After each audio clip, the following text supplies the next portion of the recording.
Hello viewers, আজকের এই ভিডিওতে আমি একটা ছোট্ট ইন্টারেস্টিং বিষয় নিয়ে আলোচনা করব। বিষয়টা খুবই ইন্টারেস্টিং। তার কারণ হচ্ছে আমি খেয়াল করে দেখেছি অনেকে ল্যাপটপ বা পিসিতে তার গুরুত্বপূর্ণ ইনফরমেশন রাখার জন্য সে শুরুতে হচ্ছে একটা ফোল্ডার তৈরি করে এবং এই ফোল্ডারের মধ্যে তার ইনফরমেশনগুলো রেখে সে চিন্তা করে যে এই ফোল্ডারটা হচ্ছে গুরুত্বপূর্ণ, তাহলে এটাকে কি করা যায়। তো ওই ব্যক্তি এই ফোল্ডারটাকে হাইড করে ফেলে এবং তার ধারণা যা যেহেতু আমি হাইড করে ফেলছি, যে কেউ আমার ল্যাপটপটা যদি অ্যাক্সেস করতে চায় এই হাইড ফোল্ডারটা খুঁজে পাবে না। কিন্তু এটা সম্পূর্ণ ভুল ধারণা। অর্থাৎ কেউ যদি ল্যাপটপ সম্পর্কে কিছুটা অবগত হয়, সে ওই ফোল্ডারটাকে আনহাইড করলেই ল্যাপটপের যত ফোল্ডার হাইড করা আছে সবগুলো আনহাইড হবে এবং সেই ইনফরমেশন দেখতে পারবে। তাহলে আজকের এই ভিডিওতে আমি এটাও দেখাবো যে কিভাবে একটা ফোল্ডারকে হাইড করতে হয় এবং কিভাবে আনহাইড করতে হয়, এটা দেখাবো। এবং একই সাথে আজকের ভিডিওটা ইন্টারেস্টিং এই কারণে আমি শিখাবো যে ল্যাপটপের ফাইল অথবা ফোল্ডারে কিভাবে পাসওয়ার্ড সেট করতে হয়। কারণ আমি যদি একটা ফোল্ডারের মধ্যে আমার বিভিন্ন তথ্য বা গুরুত্বপূর্ণ তথ্য রাখার পরে ফোল্ডারটার মধ্যে যদি আমি পাসওয়ার্ড সেট করে দেই, কেউ চাইলেই ওই পাসওয়ার্ড ছাড়া আমার এই ফোল্ডারটাকে অ্যাক্সেস করতে পারবে না। তো কথা না বাড়িয়ে আমরা শুরু করি যে কিভাবে ফোল্ডারের মধ্যে পাসওয়ার্ড সেট করা যায়। আমি দা পিসি এটাতে ওপেন করে নিলাম। এইখানে প্রবেশ করার পরে নিউ ফন্ট নামে হচ্ছে একটা ফোল্ডার আছে। হ্যাঁ, এটার ভিতরে আমার কিছু ফন্ট আছে, কিছু ফন্টের ফাইল আছে। আচ্ছা, এখন আমি চাচ্ছি ওই স্বাভাবিক মানুষ যে কাজটা আগে করে, চিন্তা করে যে আমি এটাকে হাইড করে ফেলি এই ফোল্ডারটাকে, তাহলে তো কেউ আর অ্যাক্সেস করতে পারবে না। তো হাইড কিভাবে করে? হাইড করা খুবই সহজ। মাউসের রাইট বাটনে ক্লিক করলে এই অপশনগুলো আসবে। তার মধ্যে থেকে আমি প্রপার্টিজে যাব। যাওয়ার পরে যে হিডেন একটা শব্দ আছে, এই যে হিডেন বাটনে ক্লিক করব। ক্লিক করে অ্যাপ্লাই দিব, ওকে দিব, এখানে ওকে দিব। এবং আমি কি দেখতে পাচ্ছি, এখান থেকে যে নিউ ফন্ট নামে যে ফোল্ডার, এটা কিন্তু নাই এখানে। এখন আমি তো চিন্তা করতেছি যেহেতু আমার ফোল্ডার হাইড হয়ে গেছে, তার মানে আমার ফোল্ডার হচ্ছে সুরক্ষিত, কিন্তু আসলে না। কোনো ব্যক্তি যদি এখানে ভিউ অপশনে যায়, এই ভিউ অপশন থেকে যে শো থেকে এখানে কি দেওয়া আছে, হিডেন আইটেমস, এটাতে যদি আমি ক্লিক করি, এই যে নিউ ফন্ট নামে যেটা আমি হাইড করেছি, এটা কিন্তু অলরেডি আমার এখানে চলে আসছে। তাহলে যে কেউ এই নিউ ফন্টের ভিতরে ঢুকে আমার এই ফাইলগুলো অ্যাক্সেস করতে পারবে, খুবই সহজ। এবং আমরা খেয়াল করে দেখি যে এই ফন্টের এই যে ফোল্ডারটা, এটা কিছুটা এখন হাইড অবস্থায় আছে। কেন? আমি মাউসের রাইটে ক্লিক করে প্রপার্টিসে যাব, গিয়েই হিডেন এই শব্দটা, এই টিকটা তুলে দিব, তারপর অ্যাপ্লাই ক্লিক করব, ওকে দিব, ওকে দিব, তাহলে এটা আবার আনহাইড হয়ে গেল। তাহলে আমরা দেখলাম যে কিভাবে একটা ফোল্ডার হাইড এবং আনহাইড করা যায়, এবং হাইড এবং আনহাইড করার ভিতরে কোনো পার্থক্য নাই, এবং যে কেউ চাইলে আমার এই ফোল্ডারটাকে আনহাইড করে দেখতে পারে। এখন আমি দেখব এই ফোল্ডারের মধ্যে কিভাবে পাসওয়ার্ড সেট করতে হয়। তো সবসময় মনে রাখতে হবে যে কোনো একটা ফোল্ডারের মধ্যে যদি পাসওয়ার্ড সেট করতে হয়, তখন এই ফোল্ডারটাকে রার ফাইল অথবা জিপ ফাইলে কনভার্ট করতে হয়। আমি আবারও বলছি, রার ফাইল অথবা জিপ ফাইলে কনভার্ট করতে হয়। এবং অলরেডি আমি আমার প্লেলিস্টের আগের দুইটা ভিডিওতে রার ফাইল এবং জিপ ফাইল কিভাবে এক্সট্রাক্ট করতে হয়, রার ফাইল এবং জিপ ফাইল কিভাবে ক্রিয়েট করতে হয়, এবং উইনরার সফটওয়্যার কিভাবে ইনস্টল করতে হয়, এগুলো দেখিয়েছি। তারপর আমি একটু বলে নেই, এই রার ফাইল এবং জিপ ফাইল তৈরি করতে গেলে উইনরার সফটওয়্যারের প্রয়োজন পড়ে। তাহলে উইনরার সফটওয়্যার আমরা কিভাবে ডাউনলোড করি? গুগল ক্রোমে যাব, আমি শুধু এখানে লিখবো উইনরার, এখানে চলে আসছে উইনরার ডাউনলোড।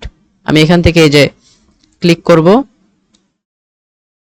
এখানে গেলে এই যে অলরেডি উইনরার ইংলিশ 64 বিট, এটাতে ক্লিক করলেই এটা সফটওয়্যারটা ডাউনলোড হবে। ডাউনলোড হওয়ার পরে শুধু ইনস্টল করতে হবে, এইটুকুই কাজ। এবং এটা দেখতে কি বই মনে হচ্ছে আছে, এবং এটা বেল্ট দিয়ে বাঁধা, এটা হচ্ছে উইনরার সফটওয়্যার, এটা আমরা ডাউনলোড করতে পারি। এবং এটা অলরেডি আমার ডাউনলোড করা আছে। আমরা সেখানে চলে যাই, এই যে নিউ ফন্ট। তাহলে এই ফন্টটাকে আগে কি করতে হবে? পাসওয়ার্ড সেট করতে গেলে এই ফন্টটাকে সিলেক্ট করে মাউসের রাইটে ক্লিক করলে ওই যে আমি উইনরার সফটওয়্যার ইনস্টল করেছি, এই যে উইনরার সফটওয়্যার এখানে আসবে। আসার পরে এখানে অ্যাড টু আর্কাইভ ক্লিক করব। করার পরে এখানে দুইটা অপশন, আমি এই ফাইলটাকে রার ফাইলে কনভার্ট করব নাকি জিপ ফাইলে কনভার্ট করব। এখন প্রশ্ন হচ্ছে রার ফাইল কি এবং জিপ ফাইল কি? রার ফাইল এবং জিপ ফাইল হচ্ছে এমন এক ধরনের ফাইল যেখানে একটা ফোল্ডার বা অনেকগুলা ফোল্ডারকে কম্প্রেসড করে একটা ফাইল বানানো হয়। অর্থাৎ আমার কাছে যদি 100টা ফাইল থাকে, 100টা ফাইলকে আমি কম্প্রেসড করে একটা ফাইল বানাবো, এগুলাকে বলা হয় রার ফাইল এবং জিপ ফাইল। এবং আমরা জানি এই যে নিউ ফন্ট, এটার ভিতরে অনেকগুলো ফাইল ছিল, এই জন্য এইটাকে আমি জিপ ফাইলে কনভার্ট করতে পারবো অথবা রার ফাইলে, কোনো অসুবিধা নেই। এখন আমি ধরে নিলাম আমি জিপ ফাইলে কনভার্ট করব, এবং সাথে সাথে এখানে কি সেট করা যাবে? Set password. আমি এখানে পাসওয়ার্ড দিলাম 1 2 3 4 5। আবার আমি অ্যাগেইন পাসওয়ার্ড সেম পাসওয়ার্ড দেই 1 2 3 4 5। এখন আমি চাইলে শো পাসওয়ার্ড দিয়ে দেখতে পারি যে আমি কি পাসওয়ার্ড দিয়েছি। ওয়েল, এখন আমি ওকে দিব এন্ড দেন ওকে। শেষ আমার এই যে নিউ ফন্ট, এই নিউ ফন্ট এখন আমি চাইলে ডিলিট করে দিতে পারি। কেন? কারণ এই যে নিউ ফন্ট নামে আমার অলরেডি জিপ ফোল্ডার তৈরি হয়ে গেছে।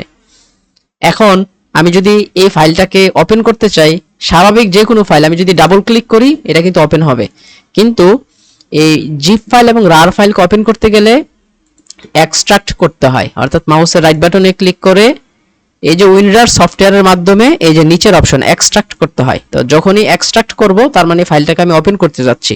যখনই এক্সট্রাক্ট করতে যাব ওকে দিলাম, দেওয়ার সাথে সাথে আমার পাসওয়ার্ড চাচ্ছে। অর্থাৎ এই পাসওয়ার্ড ছাড়া আমি কখনো এই ফাইলটাকে ওপেন করতে পারবো না। আমি পাসওয়ার্ড যদি দেই 1 2 3 4 5, তারপর ওকে দেই। হ্যাঁ, এখন এই যে নিউ ফন্ট নামে কোথায় আসছে, এই যে নিউ ফন্ট নামে ফোল্ডার ওপেন হয়েছে এবং এই ফোল্ডারের ভিতরে এই যে সবগুলা ফাইল আমার এখানে চলে আসছে। এখন আমি ফাইলগুলো চাইলে যে কোনো ফাইল ওপেন করতে পারি, কোনো অসুবিধা নেই। এখন আমি যদি আরেকটু চালাকি করি, কি করি, যে এই যে নিউ ফন্ট এটা ডিলিট করে দেই। এই যে নিউ ফন্ট জিপ, মাউসের রাইট বাটনে ক্লিক করে এখানে প্রপার্টিজ অপশনে যাব, গিয়ে হিডেন করে যদি দেই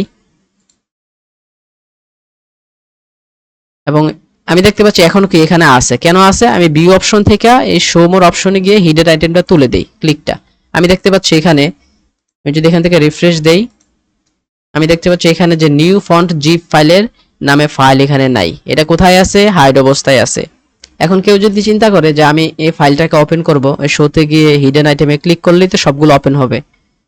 ঠিক আছে, অসুবিধা নেই যে নিউ ফন্ট এখানে চলে আসছে, কিন্তু এটাকে সে কিন্তু কি করতে পারবে না, এই ফাইলটাকে যে হ্যাঁ যে আমি এক্সট্রাক্ট করব এটা কিন্তু সে করতে পারবে না। কেন পারবে না? কারণ এক্সট্রাক্ট করতে গেলে এই পাসওয়ার্ড চাইবে। অর্থাৎ আমি যদি কোনো একটা ফোল্ডারের মধ্যে পাসওয়ার্ড সেট করে দিতে পারি এবং মোটামুটি আমরা শিওর যে এই ফাইলটাকে কেউ অ্যাক্সেস করতে পারবে না। এখন এই পাসওয়ার্ড ছাড়া, যে ব্যক্তি পাসওয়ার্ড দিবে সেই ব্যক্তি ছাড়া এই ফোল্ডার আর কেউ ওপেন করতে পারবে না। কি দেখাচ্ছে? Incorrect password. ঠিক আছে, আমি অরিজিনাল পাসওয়ার্ড দেই 1 2 3 4 5। আমি যদি ওকে দেই এবং দেখতে পাচ্ছি হ্যাঁ নিউ ফন্ট এটা ওপেন হয়েছে। কোথায় ওপেন হয়েছে? যে নিউ ফন্টের নিচে। এখন এটার ভিতরে আমি এই যে ফাইল এগুলোকে আমি অ্যাক্সেস করতে পারতেছি। সো আই হোপ দ্যাট আমি আপনাদের বোঝাতে পেরেছি কিভাবে একটি ফোল্ডারকে আপনি রার ফাইল অথবা জিপ ফাইলে কনভার্ট করার সময় আপনি পাসওয়ার্ডটা সেট করবেন। And if you like this video, please subscribe this channel and thank you.